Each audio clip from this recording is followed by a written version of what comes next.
That's a great question. So how do you improve your pinky finger strength and dexterity? The first thing to realize is that, number one, no human being is born being able to play the guitar. And whenever we consider like what a guitar is these weird like spaces that we can put our fingers, and there are like multiple strings that we can like, it's a very calculated thing that we have to do. It's a very delicate thing. It has to be learned. Nobody can just do that, right? That also means that every single person, every single guitar player that you've ever seen, their hand or their fingers has been conditioned to do what it does on the fretboard, right? I couldn't do this at first. I couldn't do that for a number of years, actually. Not that it takes years, but that I needed to know what to do. I needed guidance on how do I actually improve my dexterity with my fingers, etc. But the point is, just the fact of being aware that you can improve your dexterity, that's step number one, that you need to improve your dexterity. But when it comes to your actual pinky, I don't want to say most guitar players, but a large number of guitar players actually shy away from using their pinky at all, and they just play with these three fingers. Now, right away, you're already at a disadvantage, because if you can play, let's say, 3 notes on one string, well, you're missing out because you could really play 4 notes on one string.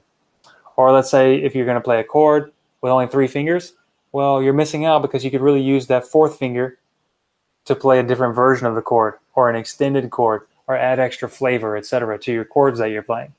So that's step number one. Step number one is just face the fact that you really should be using your pinky. Just do it. It's going to be uncomfortable at the beginning. Every single human being's pinky is weak at the beginning. We all go through the same thing, right? But we're here to support you. We know how to get your fingers up to where they need to be as far as dexterity and as far as strength goes. But specifically now, let's talk about your pinky. The very first and simplest thing you could possibly do is simply use it. Just use your pinky. So if you have a scale pattern that calls for using your pinky, just use your pinky. It's going to be awkward at first, it's going to be tough, etc., but do it anyway. It doesn't need to be perfect. You just need to do it. That's where the progress is, in doing it. We don't even want to try to make it perfect. We just want to do it. Just by doing it, will make your fingers stronger.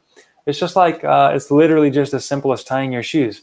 At the very beginning, when you were learning how to tie your shoes, you had to learn how to put one lace over the other lace, and learn how to make a loop, and learn how to pull it through, and finally make a nice bow, etc. It took a while, right?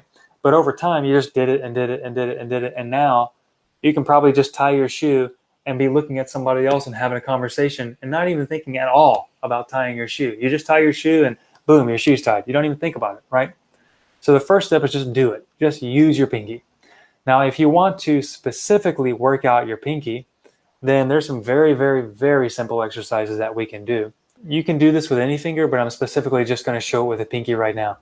So let's say I'm going to play this note with my ring finger. It doesn't matter what fret I'm on, by the way. I'm just going to start on the low string here, the low E string. And then what I'm going to do is I'm just going to play the first note, and then I'm going to play with my pinky the note right next to it. So this note, then this note. This note, then this note. And then I'm just going to go down a string.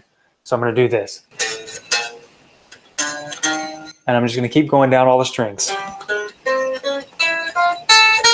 That's it. Then I'm just going to go backwards, starting with my pinky. That's it. That's literally all I'm doing on every string.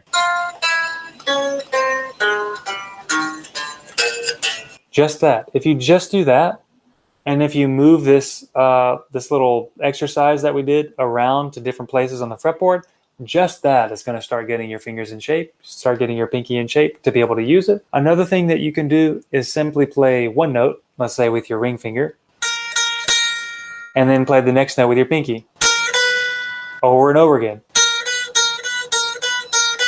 And you can move it around.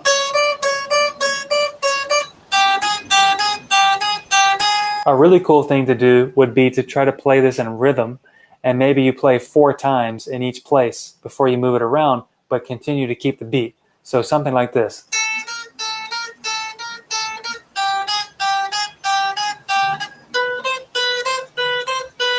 Just that. It doesn't matter where you play, just as long as you're keeping the beat and you're using your pinky. So the last piece of the pinky exercise that I was going to say is that you simply find a note with your ring finger. Doesn't matter the fret, doesn't matter the string, doesn't matter, right?